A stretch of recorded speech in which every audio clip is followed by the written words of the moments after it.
By noon, one vote will decide Elara's future, while the security clip devours the morning. DeShawn waits on the freight dock, repair list in one hand and a goodbye in the other.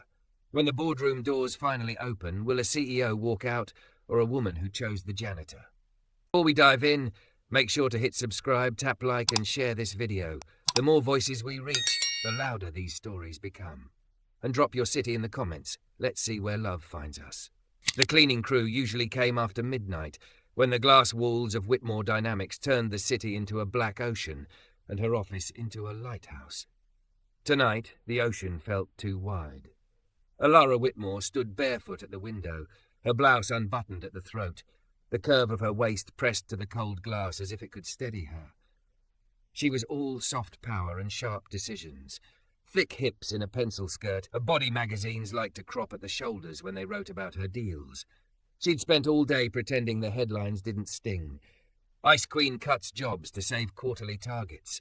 Billionaire CEO plays God. The usual lies threaded with a little truth she refused to touch. Down the hall, a floor buffer purred. She could smell lemon polish before she heard footsteps. Not the hesitant shuffle of someone terrified to be seen. This was unhurried, precise, like a metronome. "Evening, Miss Whitmore," a voice said, warm as a hand on her shoulder. She turned. He was taller than she expected, broad through the chest, the kind of strength that came from lifting real things, not weights for photographs. His name tag read Miles. His skin drank the light, his eyes held it. He wore navy work pants, a faded T-shirt under his coveralls, and gloves hooked in his back pocket. He didn't stare at her face first or her body first. He looked at the room, registering exits, edges, spills, the way a person trained by hard years looks at a space before entering it. "Elara is fine," she said, trying to sound like a woman who slept. "You're working late." "Or early," he said, a small smile. "Depends on who you ask. I'm DeShawn." She nodded at the buffer. "You make that thing sing." "Only if you don't fight it," he said, tapping the handle. "You lean in, it leans back, find the rhythm and let it dance for you." The absurdity of it, the billionaire and the janitor discussing the philosophy of a cleaning machine, found the thin fracture inside her and pried it open. She laughed, soft, then covered her mouth like she'd spilled something. "Rough day?" he asked. She could lie. She had built an empire on the discipline of not needing anyone, but his tone landed where the noise couldn't reach. "They think I don't care about people," she said. "They think these flaws are all I see." DeShawn's gaze swept the office. The awards in their glass boxes, the whiteboard crowded with numbers, the couch she pretended was for guests but used for naps, the photo of her mother holding a grocery store cake with "All Our Love," L scribbled in blue frosting. "What I see," he said, "is a woman who stays long enough to watch her reflection disappear when the lights go out." She hadn't realized until that moment that she had, in fact, been waiting for someone to notice that exact thing. The recognition loosened something at the base of her neck. She rolled her shoulders and, for the first time all week, allowed her weight to settle into her hips, into the body that took up space whether the world approved or not. "How long have you worked nights?" she asked. "Long enough," he said. He rested a forearm on the buffer. "Long enough to know most messes aren't about the spill. They're about the moment before the spill, when someone's hands shook, or they were rushing, or they thought they could carry more than they could." Elara looked down at her bare feet. "What do you do with the messes nobody sees you clean?" "Same as the others." He shrugged. "Slow, layer by layer. You don't scrub like you're punishing the floor, you treat it like it belongs here." Something in her chest twisted. She thought of a boy she'd once loved, who told her the world would never let a woman with curves be both brilliant and soft. She thought of how she'd armored herself with achievement until softness felt like a language she'd forgotten. She thought of the publicist's email that morning. "You must not cry in the building. Ever." "Do you drink coffee, DeShawn?" she asked, suddenly desperate to replace the taste of the day with anything else. "I won't say no." She led him to the executive lounge, toes silent on the marble, her shoes swinging from 2 fingers. The espresso machine blinked error codes like a tiny elegant ambulance. She smacked it with the heel of her hand. "It's been like this for weeks. We keep meaning to replace it." "May I?" he asked. "Please." He pulled the plug, lifted the panel, and coaxed the machine open with the ease of someone who has learned the screws of 1,000 stubborn things. The lounge light silvered the scar along his knuckle. He didn't hurry. He didn't perform. He breathed in steady measures, inhale, hold, let go, and the rhythm caught her. She mirrored it without meaning to, shoulders dropping with each exhale. "Valves jammed," he said after a minute. "Lines clogged with old grounds. It'll work if someone cares for it." "Do you talk to all the machines like that?" she said, smiling around the edges. "Only the ones that forgot they can do what they were built to do." He flushed the line, reseated the valve, and stood, wiping his hands on a rag. The machine hummed, then surrendered a perfect ribbon of espresso. He slid a cup toward her. She watched the creamer settle like dawn over dark water. "You're good at this," she said. "I've had a lot of practice fixing things people think aren't worth fixing." "Do people think that about you?" The question left before she could stage it. "Sometimes," he said. He didn't look offended, just honest. "But I learned you can let that define you, or you can let it sharpen you." They carried their cups to the window. The city had softened under a misting rain. Far below, a taxi turned the corner like a gold coin flicked on black velvet. Elara stood close enough to feel the heat of him at her side. She was a woman whose body had been made into a headline and a weapon, celebrated and scolded in the same sentence. Tonight, it felt like simply a place to live. "What did you want to be?" she asked. Before, he considered. "A carpenter. My grandfather built porches that held whole summers, but life had other ideas. Work is work. I'm proud of mine." She wanted to tell him that pride looked good on him. Instead, she said, "I like the way you see things, and I like the way you're still here," he said. Not flattery, observation. "Most people with offices this high never see their own mess." She laughed again, easier now. "My mess could fund 3 startups. They stood that way for a while, sipping."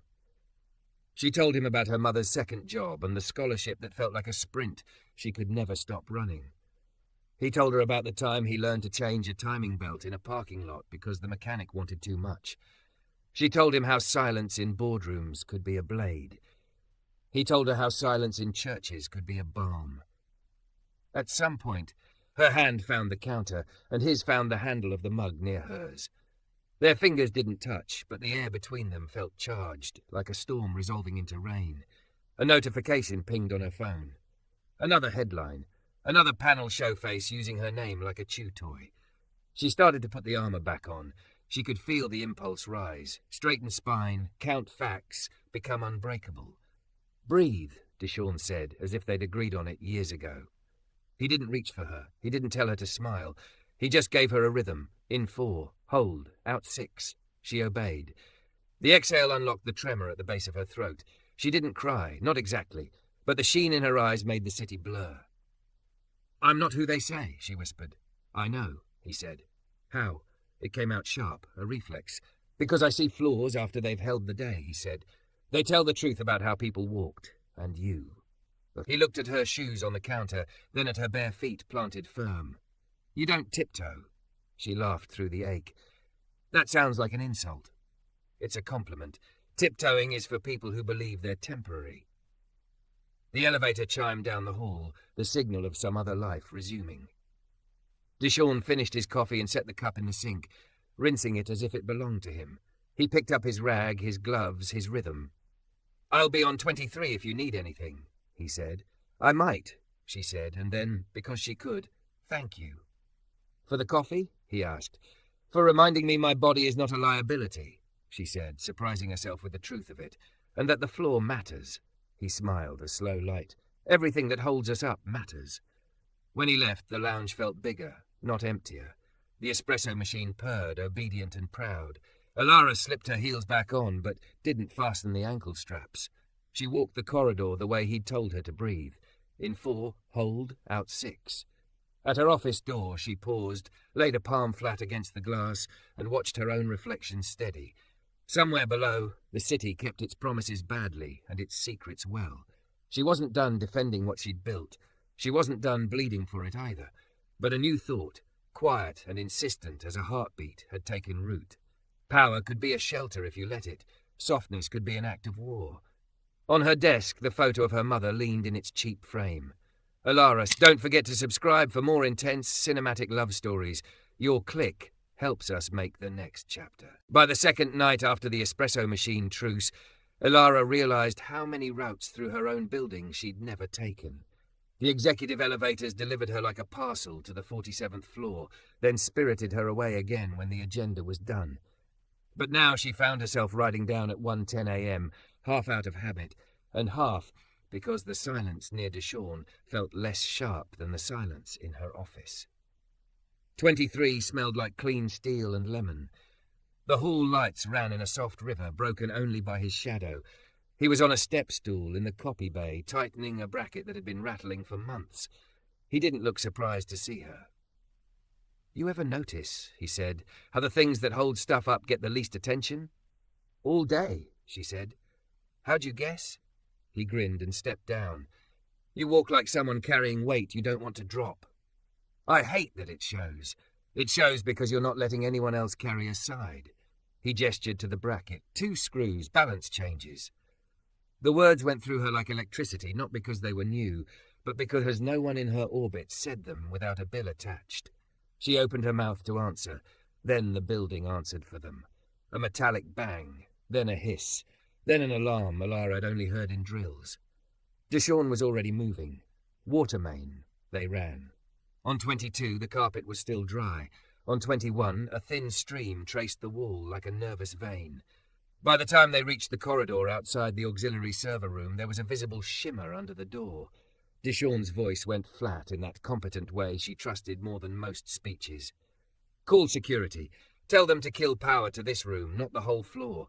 Grab towels from the janitor's closet, bottom shelf left. And breathe, Miss Whitmore." "Elara," she said, because she needed the humanity more than the habit. "It's Elara."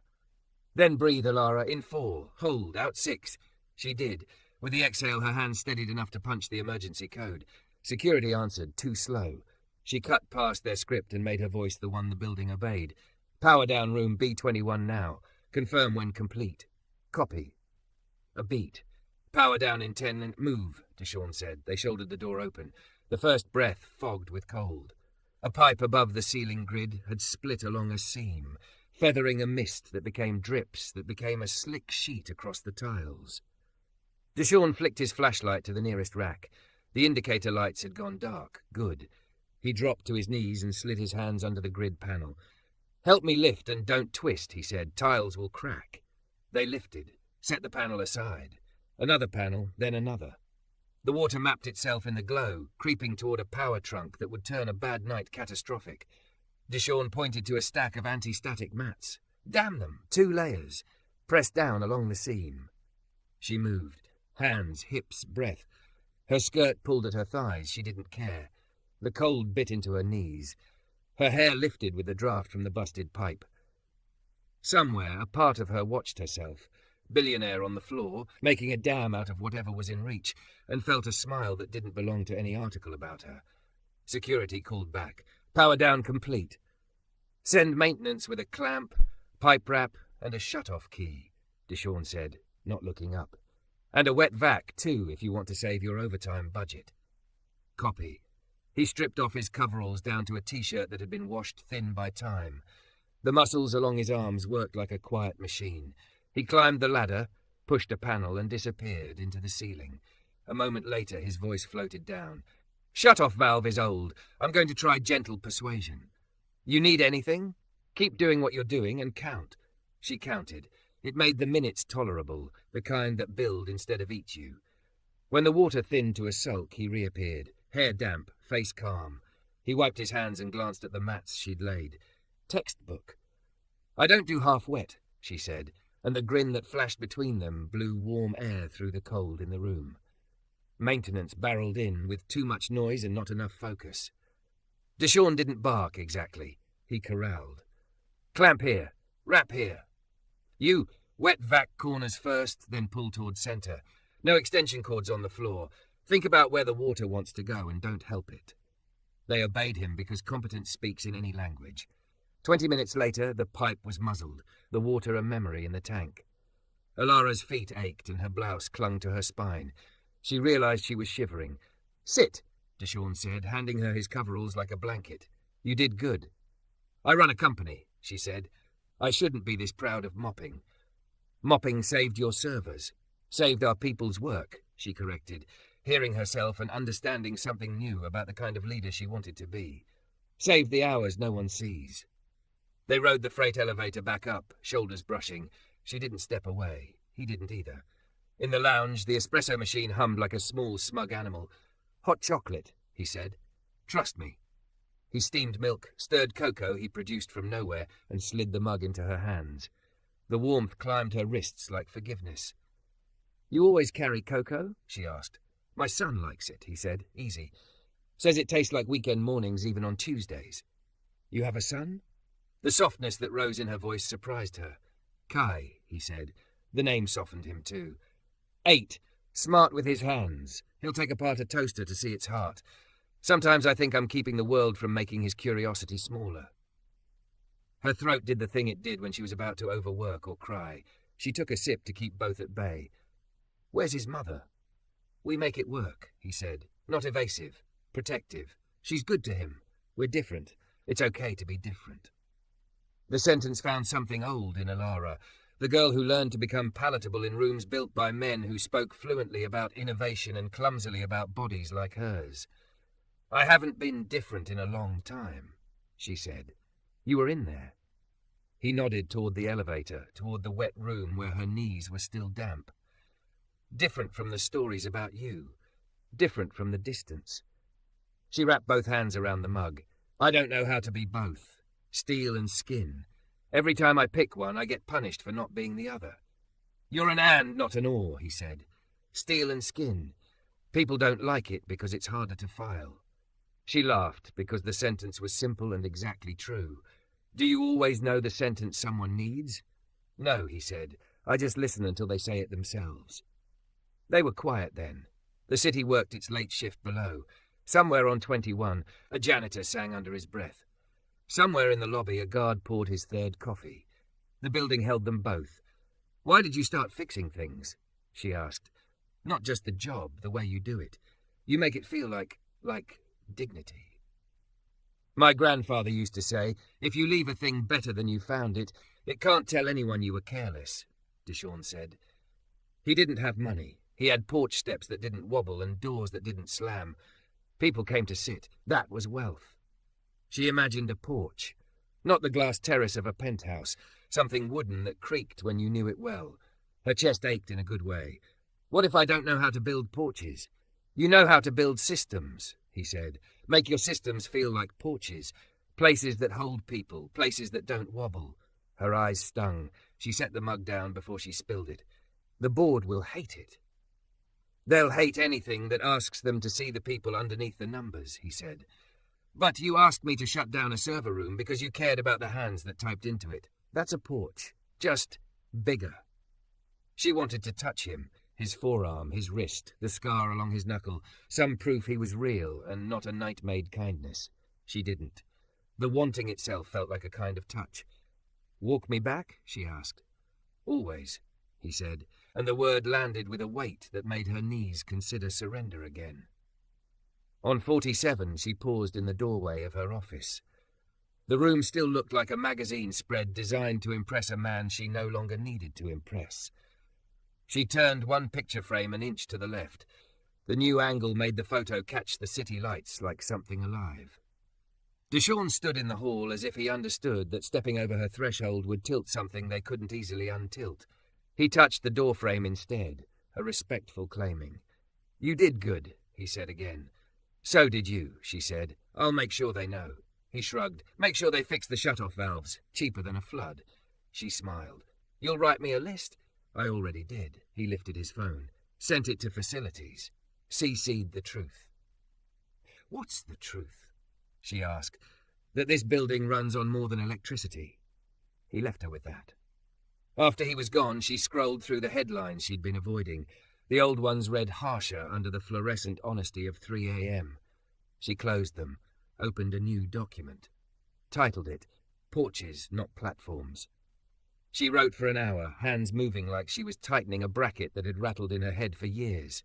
At 4:40, she saved the draft. stood and pressed her palm to the glass again.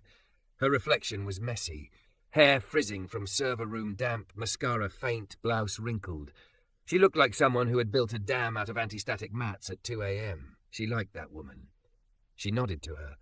On her way out, she took the long route past 23. Through the glass, she saw DeShawn asleep for a blink, head back against the wall, mouth soft, hands finally still. She didn't knock. She let the sight be a gift she didn't steal by touching.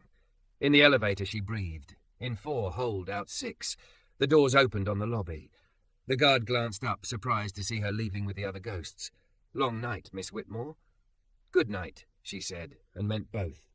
By morning, the rumour was running laps around the building. Someone had caught a still from a security camera. Elara in a damp blouse, barefoot, anti-static mats stacked like sandbags at her knees. DeShawn, a ladder above her, arm buried in the ceiling. The caption did the rest. CEO in late-night tangle with Janitor. The joke wrote itself and then mutated into something meaner. By the time the executive committee called an emergency session, the clip had a life she couldn't manage. CFO Norbert Vale took off his glasses and polished them with a folded handkerchief, the way he did before saying anything meant to sound reasonable. We don't have the luxury of indulging a narrative that distracts from shareholder confidence, he said. We should consider a statement that clarifies the circumstances. And we should sever ties with the contractor that supplies night staff. Sever ties with the people who saved our servers? Elara asked, keeping her voice level. That flood could have taken down a quarter of our infrastructure. Optics, Elara, said Chairwoman Lorraine Ash. This is about optics. I'm done spending my spine on optics, she said before she could file the sentence into the box marked later. She felt the room stiffen. She felt herself breathe. In 4, hold, out 6. You hired me to tell the truth. The numbers were too shy to say out loud. Here's one. We saved $12.4 million in loss prevention last night because a man who isn't on our org chart. Contracted labour, Norbert interrupted, soft and lethal. Because a man who works here, she said, louder, knew how to move fast without panic. And because he wasn't alone. She thought of herself, knees cold, hands pressing seams, choosing usefulness over the safe invisibility of title. Her voice softened. We did it together. There it was, the landmine. Together. The board heard a headline. Elara felt the truth. The room that held them didn't care what they were called if the work was done well. Lorraine placed the glasses back on her nose. We will draft a statement. Calm, factual. We will not mention names. We will commit to reviewing our facilities protocols. We will not valorize an employee who complicates the narrative.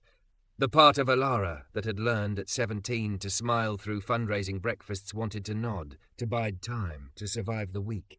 A different part, newer, sturdier, rose instead. I will not sign a statement that treats dignity like a PR risk. Then we'll hold a vote, Norbert said gently, like a man asking for the salt. Fine, she said. But before you do, I want 10 minutes with the company, all hands, streaming. You can watch me sink myself if you like. They let her have the 10 minutes, because they could not imagine anyone choosing to light themselves on fire on purpose. She stood in the atrium, where the staircases spiraled like ribs, and the morning light found the fingerprints on the glass. The crowd was a mix of curiosity, loyalty, and the sharp quiet of fear. She didn't bring notes. She brought her body, damp hair from the shower, a dress that did not apologize for the curve of her hip. She looked like a person who'd been up all night and had decided that counted as a credential. I've spent my career measuring, she said, the mic warming under her thumb. Revenue, churn, pipeline. I can tell you what a quarter feels like before it lands. Last night, I learned a new measurement. We call it the distance between what we say a place is and how it feels when the water starts coming. A whisper, then stillness. While you slept, a pipe split above a room full of the work you do for this company. We saved it. Not because I am brilliant, not because our policies are perfect, because a man named DeShawn knew where the shut-off valve was, and because I was willing to get on the floor and dam a spill with anti-static mats while he climbed. We saved the work because we treated it like it mattered more than how we looked doing it. She let that sit. Somewhere above, the HVAC hummed its low hymn. You're going to see a picture today, that makes it look like a joke. You're going to be told a story in which a billionaire and a janitor make a scandal. Here is my story instead. We're going to fix the shut-off valves before they fail. We're going to pay the people who keep the building standing like their knowledge is irreplaceable, because it is. We're going to stop using contractor as a way to pretend someone doesn't belong to us. And we're going to build our systems like porches, places that hold weight without wobbling. I wrote the plan at 4 in the morning. It's called Porches, Not Platforms. You can read it at noon. A hand went up. A young engineer, eyes tired, voice clear. Are you going to get fired for saying that? Elara smiled. Maybe. But if I get fired for saying the quiet part into a microphone, then this wasn't the porch I thought it was. When she stepped the atrium floor, DeShawn was not in sight. Good. She didn't want to put a target on his back any brighter than the world had already painted. The board went into session. Her phone filled with message after message, half warning, half benediction.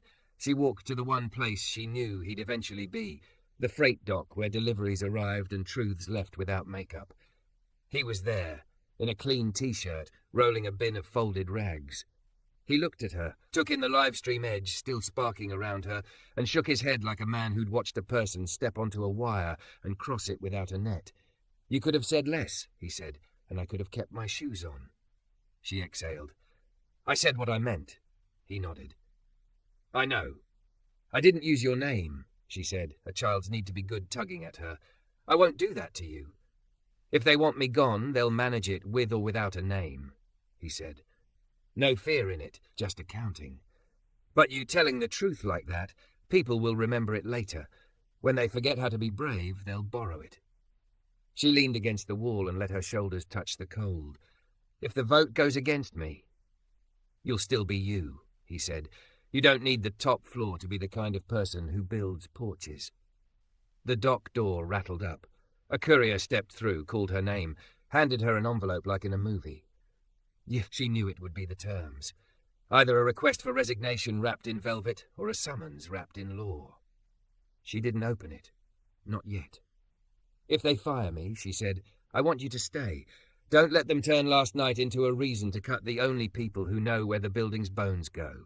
He studied her, his attention quiet and absolute. And if they don't, then I need you to help me build the thing I just promised, she said, voice unsteady for the first time all day. Head of Workplace Integrity. That's the title I wrote at 4:30. You'll have budget, authority, a seat in rooms where people forget to look down. He lifted his hand and then lowered it, a touch he didn't take. I have a son, he said. I know, we'll build schedules that make sense. We'll put family in the policy where it belongs.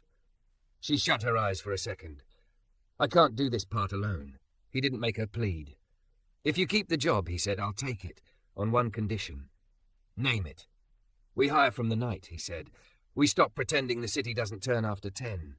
Her laugh cracked and held. Done. The envelope was heavy. She broke the seal on the loading dock where the concrete held the heat of old days. The letterhead looked like it always did. Tasteful, inevitable. She read once, carefully. Then again, because the hand made it shake. Retain? He asked. Retain, she said, by one vote. He let out a breath he hadn't admitted he was holding.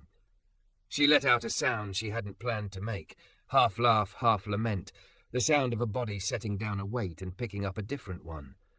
They stood in that pocket of the day where the worst thing didn't happen and the hard thing did. Come upstairs, she said. We'll tell them together. He followed her into the elevator, but didn't step past the threshold of her office, the way he always didn't. She turned and faced him there between hallway and room, where decisions hop lightning from one life to another.